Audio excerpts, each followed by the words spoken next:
હોળીનો તહેવાર આદિવાસી સમાજ માટે માત્ર રંગોનો ઉત્સવ નથી, પરંતુ આસ્થા, પરંપરા, એકતાનું પ્રતીક છે। છોટાઉદેપુર જિલ્લાના રૂમડિયા ગામમાં આ તહેવારની ઉજવણી એક અનોખી પરંપરાનું પ્રતિનિધિત્વ કરે છે। હોળીનો તહેવાર અનોખી વિધિ સાથે ઉજવવામાં આવે છે।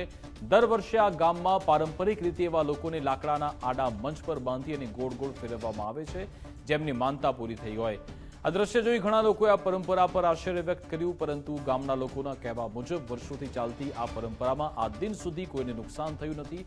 લોકો આ વિધિને પોતાની આસ્થા અને વિશ્વાસ સાથે જોડે છે। હોળીના સમયે ગામમાં વિશ્વાસ અને આસ્થા સાથે મિલાવટ અને એકતાના દ્રશ્યો પણ ઉજાગર થયા। રૂમડિયામાં રંગબેરંગી વસ્ત્રો પહેરે એવા યુવક યુવતીઓ નૃત્ય અને ગીતો દ્વારા આ તહેવારોનો આનંદ વ્યક્ત કરે છે, જે આત્મિક ઉન્નતિ અને સંસ્કૃતિના ભાવને ઉજાગર કરે છે। આ તહેવાર સમુદાયની એકતા, પરંપરા અને સાંસ્કૃતિક ઓળખને વધારે મજબૂત કરે છે। હોળીનો આ પર્વ માત્ર તમામ ગામ લોકો માટે નહીં, પરંતુ વિદેશથી આવેલ પ્રવાસીઓ માટે પણ એક વિશેષ આકર્ષણ છે। આ તહેવાર આદિવાસી સમાજની કલા, પહેરવેશ અને દ્રશ્યોને એક નવા દ્રષ્ટિકોણથી ઊભા કરે છે। આ જે ગોરફળિયાનું મહત્વ એટલું બધું છે કે આદિવાસી સમાજ અમારા ગામની અંદર કોઈ પણ વ્યક્તિને બીમારી હોય કે કોઈ પણ પ્રકારની બાધા હોય, નોકરી હોય, ધંધો હોય કે ખેતીવાડીની અંદર સુખ શાંતિ થાય, સમૃદ્ધિ આવે ને હેતુથી આ ગોરફળિયાનો મહત્વ છે ને ફેરવવામાં આવે છે। આ જે પરંપરા છે વર્ષોથી છે, અમારો જન્મ નહીં ત્યારથી આ મેળો ચાલતો આવે છે। આજ દિન સુધી આ મેળાની અંદર કે આ ગોરફળિયાના લીધે ક્યારેય કોઈને નુકસાન પણ થયું નહીં। કવાંટ તાલુકાના છોટાઉદેપુર જિલ્લામાં રૂમડિયા ગામ આવેલું છે।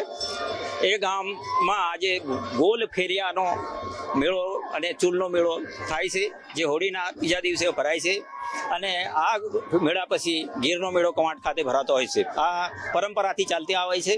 આજના દિવસે જે ગામમાંથી કે આજુબાજુના વિસ્તારમાંથી પણ રોજગારી માટે બહાર ગયેલા હોય છે લોકો, એ બધા જ લોકો અહીંયા આજે એકબીજાને મળતા હોય છે, આનંદ ઉલ્લાસ કરતા હોય છે। This is my second time here because last year Ravi took me to this village and we saw the swing activities and the fair with the colorful women full of tattoos and amazing atmosphere. This is one of the best places to be for Holi for me. Nicole.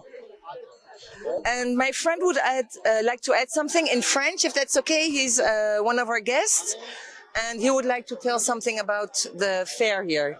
અમારો આ ખાસ ઉત્સવ છે અને અમારા જે રીતે બંગોરિયાના મેળા પૂરા થાય છે એના એન્ડમાં જે બે મુખ્ય મેળા છે એ છે, એક અમારો રૂમડિયાનો ગોલફેરિયાનો મેળો છે અને બીજો અમારો કવાંટનો ઢેરનો મેળો છે। એ બંને મેળાની જે સેન્ટ્રલ આઈડિયા એ છે કે જે લોકો બાધા લીધેલી હોય છે એ લોકોની બાધા પણ પૂર્ણ થાય છે આ ટાઈમે।